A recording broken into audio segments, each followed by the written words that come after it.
الحمد لله رب العالمين والعاقبة للمتقين والصلاة والسلام على سيد الأنبياء والمرسلين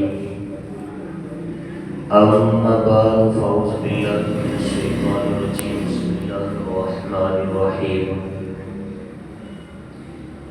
يا أيها الناس اتقوا ربكم الذي خلقكم من نفس واحدة وخلق منها زوجها وبث منهما رجالا كثيرا ونساء واتقوا الله الذي تساءلون به والأرحام إن الله كان عليكم رقيبا أعوذ بالله صدق الله العظيم وبلغنا رسوله النبي الكريم ونحن على ذلك لمن الشاهدين والشاكرين والحمد لله رب العالمين. حضرات آئیے کچھ عرض و معروض کرنے سے قبل ہم اور آپ مل کے حضور تاجدار مدینہ صلی اللہ علیہ وسلم کی بارگاہ اقدس کے اندر ہدیہ درود و سلام پیش کریں اور تمامی حضرات میرے ساتھ مل کے پڑھیں اللہم صلی علی سیدنا محمد وعلی آل سیدنا محمد واصحاب سیدنا محمد وبارک وسلم صلو علیہ صلاۃ و سلام علیک یا رسول اللہ صلاۃ و سلام علیک یا حبیب. خطبہ کے بعد میں نے جس آیت مقدسہ کی تلاوت کا شرف حاصل کیا ہے، رب ذوالجلال قرآن مقدس کے اندر ارشاد فرماتا ہے یا ایھا الناس اتقوا ربکم الذی خلقکم من نفس واحدۃ وخلق منها زوجها وبث منهما رجالا کثیرا ونساء واتقوا الله الذي تساءلون به والأرحام إن الله كان عليكم رقيبا. اے لوگوں، اپنے رب سے ڈرو جس نے تمہاری پیدائش کی جان سے اور پھر اسی سے ایک جوڑا بنایا، پھر اسی جوڑے سے مردوں اور عورتوں کی کثرت کو پھیلا دیا. اور اے لوگوں، اپنے رب سے ڈرو کہ جس کے نام سے تم مانگتے ہو، اور اپنے رشتوں کا خاص خیال رکھو کیونکہ اللہ تبارک و تعالی ہر وقت دیکھ رہا ہے. اور نکاح اور شادی انسانی فطرت کا ایک حصہ ہے، ضروری ہے، اور یہ ہر مذہب میں بصورت مختلف موجود ہے. یعنی نکاح سے انسان بہت ساری برائیوں سے محفوظ رہتا ہے اور گھروں میں خیر و برکت کا نزول بھی ہوتا ہے. اللہ کے پیارے رسول صلی اللہ علیہ وسلم نے زندگی اور موت کے معاملات میں ہماری رہنمائی فرمائی، اور انسانی ضروریات میں سے ایک اہم ضرورت نکاح ہے، اور ازواجی زندگی کے احکام بھی ہمارے سامنے بیان فرمائے. یعنی اسے عبادت اور ایمان کا ایک بہترین نمونہ ہمارے سامنے پیش کیا ہے. اور اسلامی زندگی میں شادی کا تصور بہت آسان ہے. اللہ کے پیارے رسول صلی اللہ علیہ وسلم، صحابہ کرام رضوان اللہ تعالی علیہم اجمعین، اولیاء کرام اور علماء نے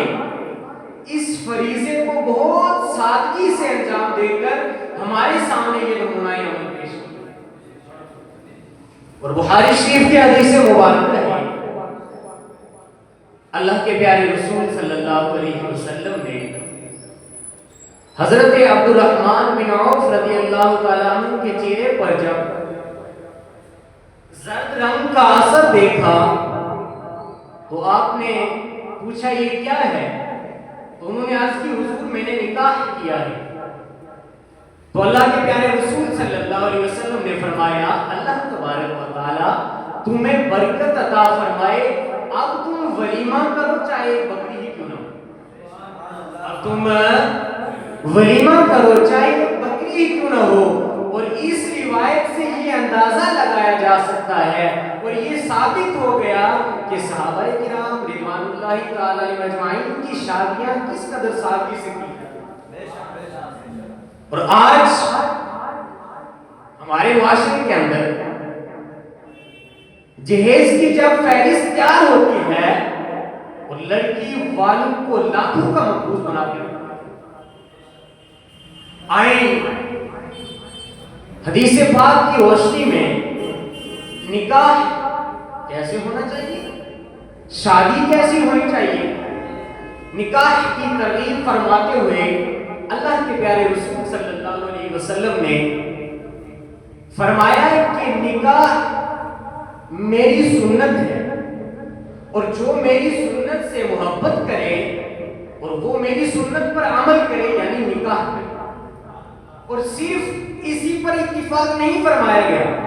بلکہ اللہ کے پیارے مقدس رسول صلی اللہ علیہ وسلم نے اس پاکیزہ رشتے کو اپنی ذات سے محبت کا بیان کیا اور فرمایا نکاح میری سنت ہے اور جو میرے طریقے سے محبت کرے، جو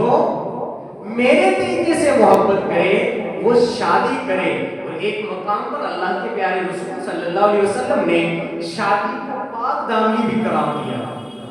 شادی کو پاک دامنی بھی قرار دیا ہے اور فرمایا بخاری شریف کی حدیث مبارکہ ہے کہ تم میں سے جو شخص گھر بسانے کی استطاعت رکھتا ہو تو وہ شادی کرے، کیونکہ شادی نظر بھٹکنے سے اور شرمگاہ کی حفاظت کرتا ہے۔ اور اگر آپ میں سے کوئی نکاح کرنے کی طاقت استطاعت نہیں رکھتا وہ روزے رکھے، کیونکہ روزے شہوت کو توڑ دیا کرتے ہیں۔ اور ایک اور حدیث مبارکہ بخاری شریف سے ہمیں ملتی ہے، اللہ کے پیارے رسول صلی اللہ علیہ وسلم نے ارشاد فرمایا کہ 4 چیزوں کے سبب عورت سے نکاح کیا جاتا ہے۔ پہلا لمالہا، لحسبہا، لجمالہا اور لدینہا، یعنی پہلا تو اس کے خاندان کی وجہ سے کیا جاتا ہے کہ ایک اچھے خاندان کے ساتھ ہمارا تعلق قائم ہو جائے، اور دوسرا اس کے مال کی وجہ سے کیا جاتا ہے کہ اچھا خاصا مال جو ہے ہمارے ہاتھ آ جائے، اور تیسرا جو ہے وہ اس کے حسن و جمال کی بنا پر کیا جاتا ہے، اور جو چوتھا نمبر ہے وہ اس کے دین کی وجہ سے۔ لیکن میرے حساب سے سب سے مین جو ہے وہ چوتھا نمبر، کیونکہ اگر فرمایا گیا اگر تم نکاح کرنا چاہو تو دیندار عورت سے نکاح کرو، کیونکہ اللہ تبارک و تعالیٰ تمہیں بااولاد کر دے گا۔ اور ایک اور حدیث مبارکہ مسلم شریف کی حدیث، اللہ کے رسول صلی اللہ علیہ وسلم نے فرمایا کہ دنیا متاع زندگی ہے، لیکن دنیا میں نیک عورت متاع ہے۔ اور ایک اور حدیث مبارکہ میں آپ کی سماعتوں کے حوالے کرتا چلوں، یہ ان نوجوانوں کے لیے عبرت ہے جو محض مال و دولت کی وجہ سے اپنا سارا کچھ قربان کر دیتے ہیں اور پھر حسن و جمال کی وجہ سے اپنے ہوش کھو بیٹھتے ہیں، اس میں دین اور پرہیزگاری کو کوئی مد نظر نہیں رکھتا۔ لیکن اللہ کے پیارے رسول صلی اللہ علیہ وسلم نے فرمایا کہ تم عورتوں سے ان کے مال کی بنا پر ان سے شادی نہ کرو،